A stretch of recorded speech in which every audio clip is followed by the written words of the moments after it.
তো দেখতে দেখতে স্কুল তো আমাদের খুলে গেছে। আজকে হচ্ছে সেকেন্ড দিন, আর সকালে ঘুম থেকে উঠে কোনো ভিডিওই নিতে পারিনি, কারণ একদম ইচ্ছাই করছিল না। তাই একেবারে স্নান সেরে ফ্রেশ হয়ে চলে এলাম। বাইরে যা প্রচণ্ড গরম, এই গরমে না সানস্ক্রিন মুখে একদম থাকছে না। জানি না, আমার তো থাকেই না, মানে মাখার সাথে সাথে কীভাবে গলে যায় জানি না।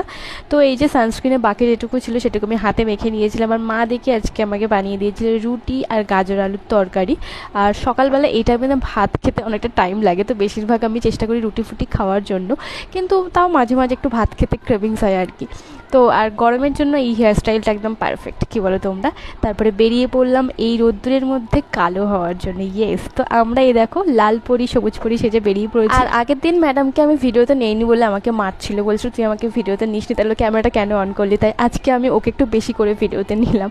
তারপরে চলে এলাম স্কুলে। আর স্কুল ছুটির পরে দেখো কি প্রচণ্ড রোদ, বাইরে তো কোনো মানুষজন নেই, শুধু বোধহয় আমরাই ছিলাম। আর বাড়িতে আসার পরেই আগে ফ্রেশ হয়ে খেয়ে নিয়েছিলাম, পনির হয়েছিল অনেক দিন পরের পনির, খেতে আমার ভীষণ ভালো লাগে। খাওয়া দাওয়া শেষে যেই ঘরে এলাম না, এরকম একটা মেঘলা ওয়েদার দেখি ঝড় উঠেছিল। সন্ধ্যেবেলা একটু খেতে ইচ্ছা করছিল, তাই দেখি বাড়িতে বলাতে আমাকে দিয়েছে আমমুড়ি। মানে ভাবো, মানে এখন শুধু আমেরই পর্ব চলছে। খাওয়ার পরে স্কুলের শাড়িগুলো অগোছালো হয়েছিল, তো সেগুলো একটু ভাঁজভুজ করে রেখে দিয়েছিলাম। তো এইভাবেই কাটলো আজকের দিনটা।